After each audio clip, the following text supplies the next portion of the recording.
आप चाहे किसी से कितना भी प्यार कर लो, पर सामने वाला अगर आपके लिए रेडी ना हो तो आप कुछ भी नहीं कर सकते। कुछ चीज़ें लाइफ में नहीं वर्कआउट करती, पर फिर भी लाइफ का एक बड़ा चैप्टर बन सकती है। आपको इमोशनली इवॉल्व कर सकती है, आगे की लाइफ के लिए कुछ सिखा कर जा सकती है। इसी तरीके के कुछ कंसेप्ट को लेकर आज की हमारी movie one fine spring day ये 2001 की कोरियन रोमांटिक मूवी है। इसे आज मैं आपको एक्सप्लेन करने वाला हूँ। वीडियो स्टार्ट करने से पहले मैं आप सबसे रिक्वेस्ट करना चाहता हूँ, अगर आपको वीडियो अच्छा लगता है तो प्लीज़ लाइक और कमेंट जरूर कर दीजिएगा। इससे चैनल को बहुत सपोर्ट मिलता है। अब बिना किसी तरीके एक्सप्लेनेशन स्टार्ट करते हैं। मूवी स्टार्ट होती है और हमारा मेन कैरेक्टर जिसका नाम है संगू, इसे हम ट्रेन स्टेशन पर अपनी ग्रैंड मदर के साथ देख सकते हैं। उसकी ओल्ड ग्रैंड माँ हमेशा स्टेशन पर आकर किसी का वेट करती है। संगू भी उनका ख्याल रखने के लिए हमेशा उनके साथ स्टेशन पर जाता है। वो एक साउंड इंजीनियर है, अपने टाउन के ही रेडियो स्टेशन के लिए वो काम करता है। इसके बाद हमारी और एक मेन कैरेक्टर हमसे इंट्रोड्यूस होती है जिसका नाम है इंसू। संगू जिस एरिया में रहता है उसी एरिया में इंसू को एक शो बनाना था। संगू जहाँ पर रहता है उसके आसपास का एरिया बहुत ही ब्यूटीफुल है, तो यहाँ के सब कुछ आवाज़ इंसू रिकॉर्ड करने वाली है। अपने शो में यहाँ रहने वाले अलग अलग लोगों के इंटरव्यूज लेकर उन्हें वो एयर करने वाली है।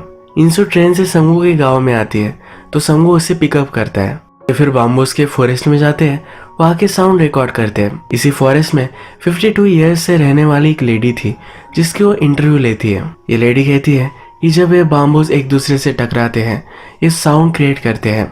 जब स्नो गिरता है तब अलग साउंड आता है। ये सब उसके लिए बहुत ही कंफर्टिंग है। इंसू संगू के साथ बैठकर कुछ पेपर वर्क्स देख रही थी, तभी उसके हाथ में पेपर कट आ गया। संगू ने उससे कहा, तुम्हारा हाथ तुम एयर में वेव करो, इससे तुम्हें ज्यादा पेन नहीं होगा। जिस लेडी की उन्होंने अभी अभी इंटरव्यू ली वही उन्हें लंच भी सर्व करती है। ये बहुत ज्यादा लंच था तो संगू इंसू से कहता है, अगर तुम इतना खा नहीं सकती तो बता देना। इंसू का इस पर थोड़ा सा ईगो हर्ट होता है। वो कहती है कि तुम्हें क्या लगता है कि मैं खा नहीं सकती।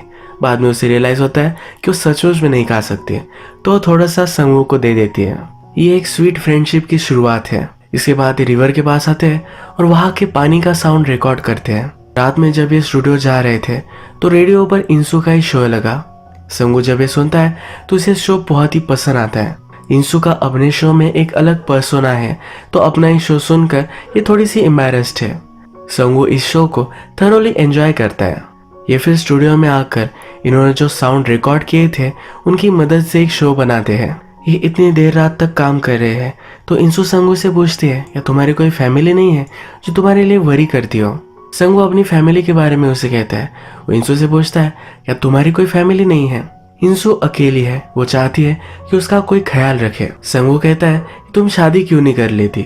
इंसू ने पहले शादी की थी पर उसका डिवोर्स हो चुका है। संगू जब घर आता है तब उसकी फैमिली हम देख सकते हैं। जब वो छोटा था तभी उसकी मदर की डेथ हो गई थी।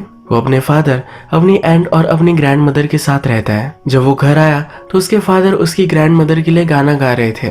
इनकी एक बहुत ही ब्यूटीफुल फैमिली है। इसके बाद हम देखते हैं संगू की ग्रैंड मदर को, वो जब यंग थी तब के फोटोज दिखाए जा रहे थे।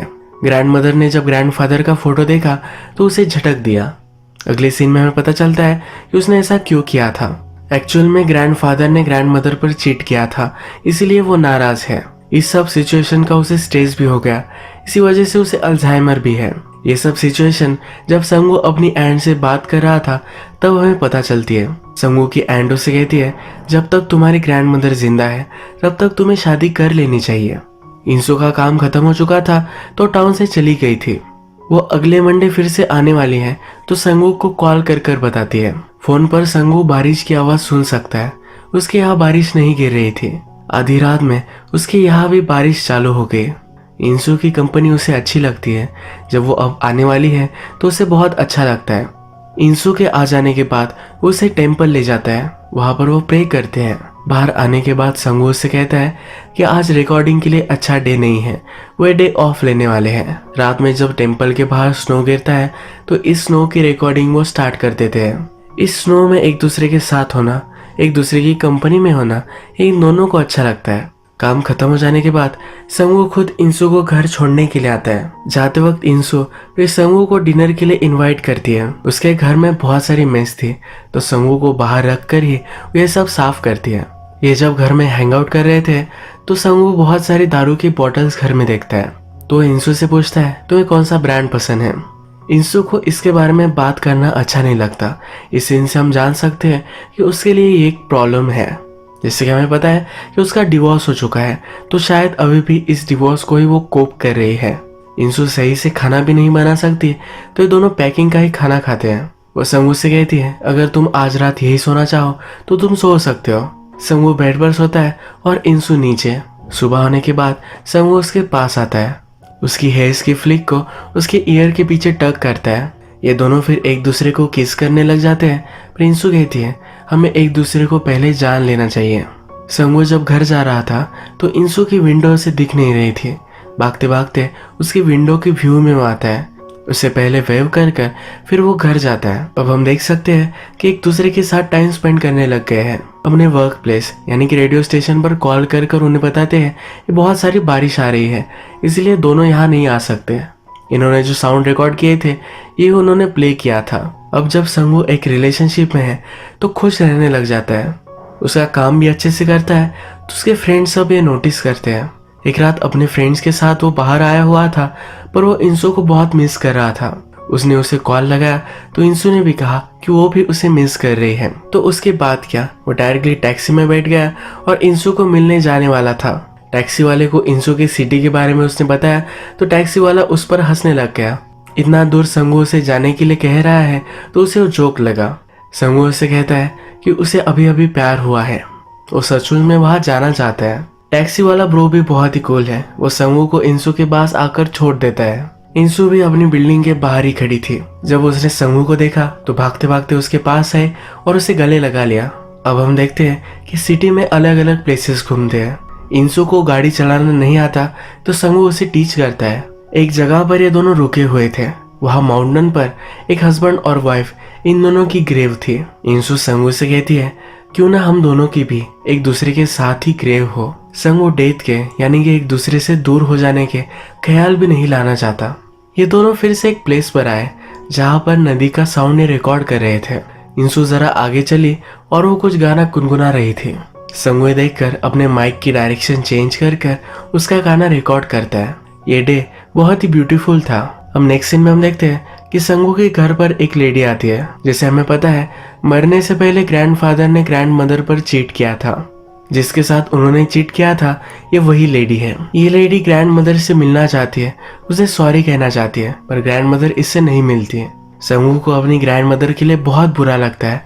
उन्हें वो सहारा देता है। एक दिन जब संगू और इंसू अपने रेडियो स्टेशन पर मिले तो वो उससे बात करना चाहता था, पर इंसू उससे दूर चली गई।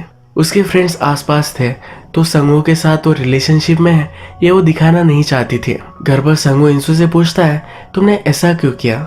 संगू से कहती है कि रेडियो स्टेशन पर डेट करना अलाउड नहीं है।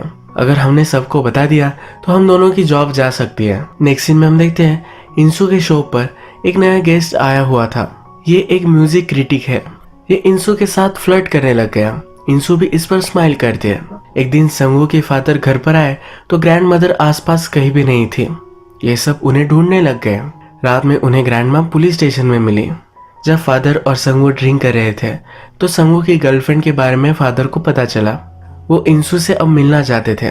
फादर ने इंसू के लिए एक अच्छा सा टिफिन भी बना कर दिया। इसी टिफिन से जब वो डिनर कर रहे थे तो संगू इंसू से कहता है कि मेरे फादर तुमसे मिलना चाहते हैं।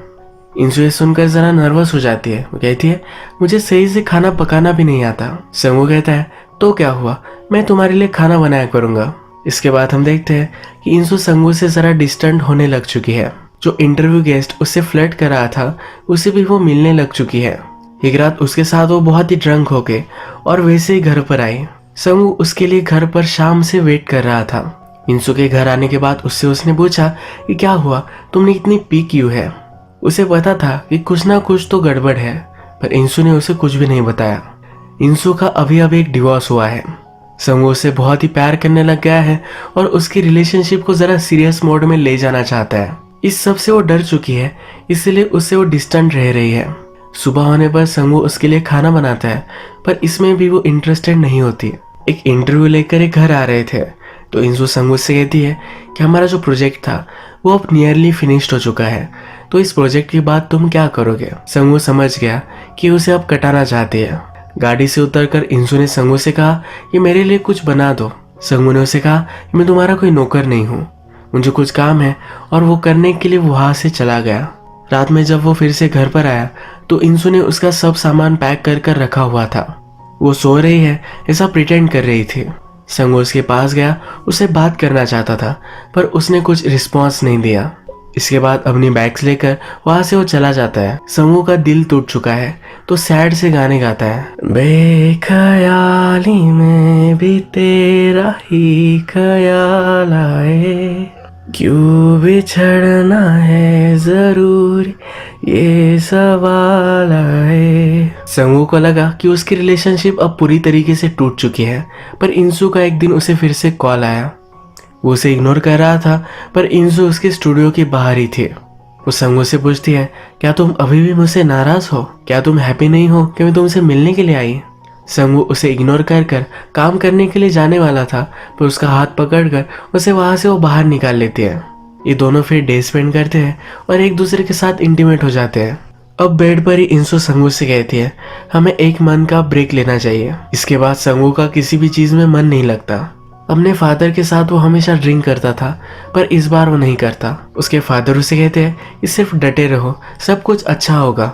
अगले सीन में हम देख सकते हैं कि उसके रेडियो शो पर जो गेस्ट आया था उसके साथ अब वो रिलेशनशिप में है। संगू इतना हार्ट ब्रोकन हो चुका है तो अब रेडियो जॉब भी नहीं करना चाहता क्योंकि वहाँ वो इंसु को देखेगा। एक दिन इंसु किसी और के साथ गाड़ी में है, ये भी वो नोटिस करता है। उसी रात ड्रंक होकर वो इंसु के घर पर आया, उसे उसने गले लगा लिया। उससे कहता है, सिर्फ एक रात मुझे तुम यहाँ सोने दो। इंसु भी ये माइंड नहीं करती। अगले दिन बिना कुछ कहे वो अपने काम पर जा रही थी। वो बस से उतर गई और संगू के पास आए। उसने कहा कि हम दोनों को ब्रेकअप कर लेना चाहिए। संगू कहता है, हम दोनों एक दूसरे से प्यार करते थे, इतनी जल्दी ये प्यार कैसे गायब हो सकता है? ये सीन यही खत्म। नेक्स्ट सीन में हम देखते हैं कि ग्रैंड माँ स्टेशन पर आई हुई है। ग्रैंड माँ को अल्जाइमर है तो उसे हमेशा लगता है ग्रैंडफादर उससे मिलने के लिए आने वाले हैं। उनका वो हमेशा स्टेशन पर वेट करती है। संगू आज भी उनके साथ स्टेशन पर आया हुआ है। ये देखकर संगू को बहुत बुरा लगता है। ग्रैंड मदर को कहता है, ग्रैंडफादर कभी भी नहीं आने वाले। ये कहकर वो खुद रोने लगता है। इसके बाद मूव ऑन होने के लिए वो ट्राई करने लग चुका है। वो कुछ एक्सरसाइज करता है। जब वो अपने फ्रेंड्स के साथ होता है तभी वो ड्रिंक नहीं करता। उसे पता है अगर वो ड्रिंक करेगा तो उसे फिर से इंसु की याद आएगी। उसने बहुत ट्राई किया। उस रात उसने ड्रिंक भी नहीं किया था पर फिर भी इंसु के घर के सामने वो पहुंच गया। घर के बाहर ही उसने इंसु को देखा और वही वो रुका। रात भर अपनी गाड़ी में ही सो गया। सुबह होने पर इंसु नीचे आई। उसने उससे पूछा, तुम यहाँ कर क्या रहे हो? संगू ने कहा, मैं सिर्फ तुम्हें देखना चाहता था। क्या तुम कहीं जा रही हो? मैं तुम्हें छोड़ सकता हूँ। इंसु को ड्राइविंग नहीं आती थी। संगू ने उसे ड्राइविंग सिखाई थी पर अब इंसु को ड्राइविंग आने लग चुकी है। वो अपनी खुद की गाड़ी में वहां से चली जाती है। वो कहाँ जा रही है देखने के लिए संगू ने उसका पीछा किया। इंसु एक रिसोर्ट पर आई। उसके नए बॉयफ्रेंड के साथ यहाँ वीकेंड स्पेंड करने वाली है। ये सब देखकर संगू बहुत ही हार्ट ब्रोकन हो गया। गुस्से गुस्से में अपनी कीज से इंसु की गाड़ी पर वो स्क्रैच करता है। इंसु ने देख लिया और इसके पीछे वो आई। संगू ने कुछ भी नहीं कहा और वहां से वो चला गया। इन दोनों वो बहुत ही सैड था। तो एक दिन उसकी ग्रैंड माँ उसके पास आए। उसने उससे कहा, लड़कियां और ट्रेन ये सेम होती है, एक बार वो चली जाए तो फिर से वापस नहीं आती। अब कुछ टाइम बीत चुका है और ग्रैंड मदर की भी डेथ हो चुकी है। इंसु को अपने वर्क प्लेस पर हम देख सकते हैं। जब उसे पेपर कट आता है तो जिस तरह से संगू ने उसे हाथ वेव करने के लिए कहे थे उसी तरीके से वो करती है। उसे संगू की याद आती है। अब जिस तरीके से दो लोग एक दूसरे से जुदा होकर फिर से कभी ना कभी मिल जाते हैं उसी तरीके से ये दोनों भी मिल चुके हैं। एक दूसरे से मिलते हैं, कुछ बातें करते हैं। इंसु के साथ एक प्लांट था जो संगू को देती है। वो कहती है, तुम्हारी ग्रैंड मदर को तुम्हें देना। संगू इस बार बहुत ही फॉर्मल सी विजिट कर कर वहां से निकल गया। इंसु उसके पीछे पीछे भागती है। कहती है कि आज का दिन तुम मेरे साथ स्पेंड करो। जिस तरीके से हमेशा वो उसे मैनिपुलेट करती थी आज भी उसी तरीके से करना चाहती है। संगू इंसु को उसका प्लान वापस कर कर वहां से चला जाता है। ये करना उसके लिए हार्ड था पर यही उसकी राइट चॉइस थी।